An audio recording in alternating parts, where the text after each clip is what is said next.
chase, Lee hockey with the blue futon, out of the box or out of the wall, you want to call it. You know what it is going to be. Come on, guys.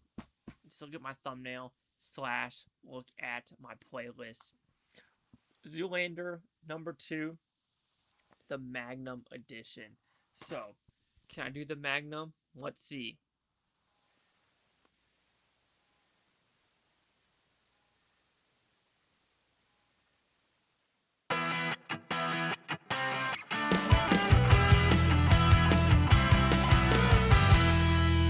So Zoolander 2, what's it about? Well, this one is literally 15 years after this movie.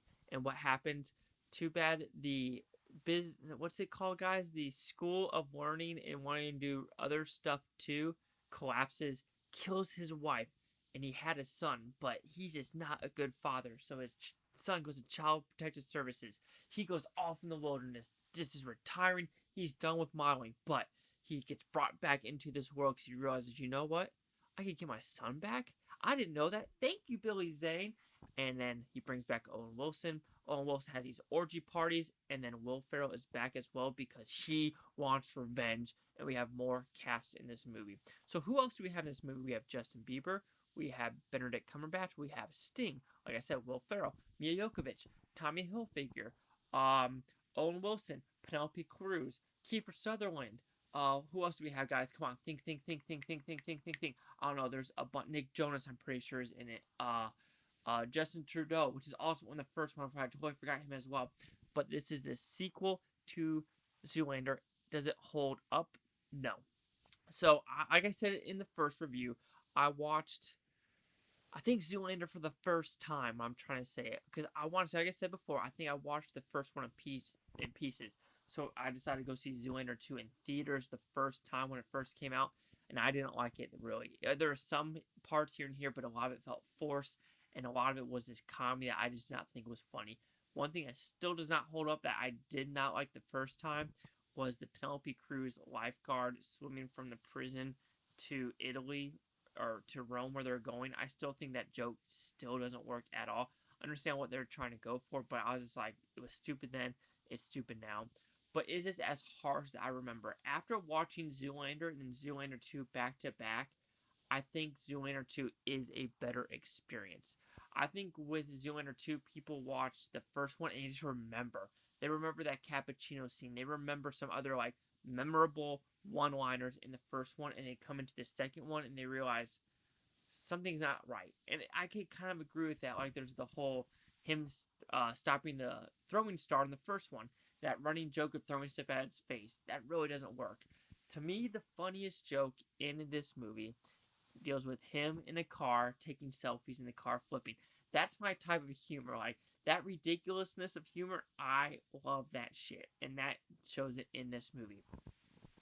But this movie, it's so hard to explain this movie because it's almost like the same premise as the first one, but they added like, oh, there's Kristen Wiig in this one as well, and there are some funny moments of like, oh, she doesn't walk, and you see her just like, gliding and everything like that, and then funny stuff about the very end of how, I'm not going to spoil it, but how it's kind of like the first one at the same time. But I mean, it's hard to say because it's still directed well, great scenery in this movie, making a movie in Rome. They did a lot of real stunts, real background, like, so the cinematography is really great. The score is still funny. Benedict Cumberbatch does steal the show with awe.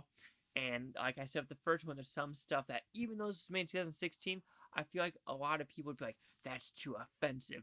I thought it was funny. Benedict Cumberbatch was hysterical in this movie as well. Is it a hot dog or a hot dog bun? Still hysterical shit right there. So I think I was harsh on it when I saw it the first time. Is it still better than the first one? Absolutely not. But it is still in the same vein as Zoolander. But I feel like it's one of those things like Anchorman 2, where it's been so long for the first one that a lot of stuff behind the scenes was happening. They don't know if they can get funding and stuff like that. And apparently, who wrote and created the character of Zoolander, the first one died in 2004 in 2006 area. So that might have something to do with it. And I did watch some of the special features on the second one. And apparently, a lot of drafts were made in this movie about 2007 came, 2010 came, 2013 came, and they realized we really need to make this movie now if we want the whole Zoolander son story to stay intact and continuing on with it. So they finally, decided, what, let's greenlit this, let's just get this going and find some financing. So I feel like they were kind of rushing the same story that they've had for so long. And I think some of the jokes they had, you probably, everyone says, oh, I'm writing a screenplay, but I have a couple of them. And like I said, I did write something in 2012, 2013. Holy shit, 8 years ago. Damn. But yeah, I reread it like a year ago, and then today, because I'm at the final, 8-year process, but I'm thinking this is really good. But some stuff I wrote, I was like, ah, even me being very non-PC, I don't know if I can say that because that is really messed up, Chase. But that is some fault with this movie. I feel like they're going for it to go like really bombastic, but they realize, can we cross that line right now?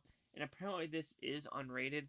I don't know what was unrated about it. There's maybe one F word, nothing over the top. I mean, the Owen Wilson, I think he wasn't as good as this one either. His storyline with the different orgies. Oh yeah, Susan Sarandon is in this one as well. That storyline didn't really work. I mean, except Kiefer Sutherland having a pregnancy test. Okay, that shit was funny. But overall, it's still, you can still get some laughs out of this movie, but it is not as good as the first one. It is better watching it back to back, in my opinion. I don't know how many people did that. I just think a lot of people, like I said before, had the memory of the first one, then going to the second one, going, what the heck is this? But I do think it is better on the second viewing, back to back watches. So Zoolander number 2 will receive a 2 out of 5 with Futon, who's at 40%. So see the critics' news scores gave this one. So Zoolander number 2, we have the critics a 22% with 234 of them, and the audience score 20% with 25,000. Sorry, here's critic consensus. Zoolander 2 has more celebrity cameos than laughs, and a meager handful of memorable gags outnumber the few worthwhile ideas, discernible in its scattershot rehash of a script. Wow.